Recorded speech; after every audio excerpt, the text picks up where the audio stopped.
Hello everyone, welcome to Jess Quick News broadcast channel on YouTube and all other social media platforms. I'm Jess from J. Huxtello iTech, here to give you the latest and best information on the two main categories of salary negotiations. Before we dive into the details, we encourage you to subscribe to our channel. We'll be following the negotiations from start to finish, providing maximum support to the two labor union leaders to secure a good deal for all of us. Your support and participation in sharing the demands by two labor unions are crucial for a better outcome. There are two types of salary negotiations that happen every year, often perceived as a single process. These are the base pay salary increment and the minimum wage salary increment.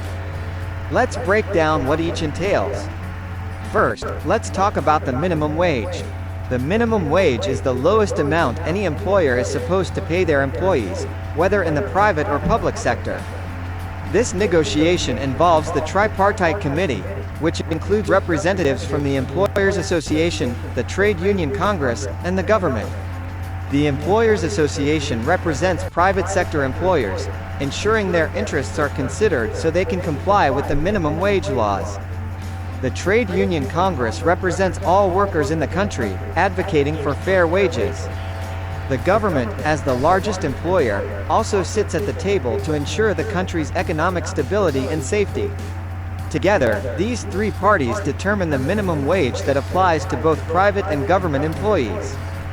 This wage ensures that no employee is paid below a certain threshold, maintaining a standard of living for those earning the lowest salaries. Now, let's move on to the base pay negotiation. This primarily involves government employees and the government itself, mediated by the Fair Wages and Salaries Commission and the Labor Commission. Unlike the minimum wage negotiation, this process focuses solely on public sector workers. During these negotiations, the goal is to adjust salaries to match inflation rates, ensuring that employees maintain their purchasing power despite rising costs.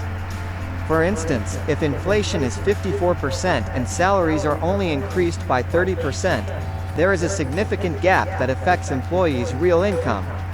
This discrepancy is why it's essential for all workers, whether in the classroom, healthcare facilities, or local government, to support the Trade Union Congress. By uniting and putting pressure on the government, we can advocate for a fair salary increase that meets the cost of living. For the private sector, after the minimum wage is set, individual workplaces must negotiate their own salary increases to match inflation. This ensures that employees across all sectors are adequately compensated.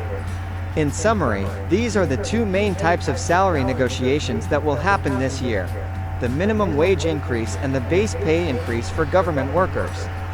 Subscribe to our channel to stay updated on the negotiation timelines, outcomes, and their implications on your affordability. Thank you for watching, and see you next time.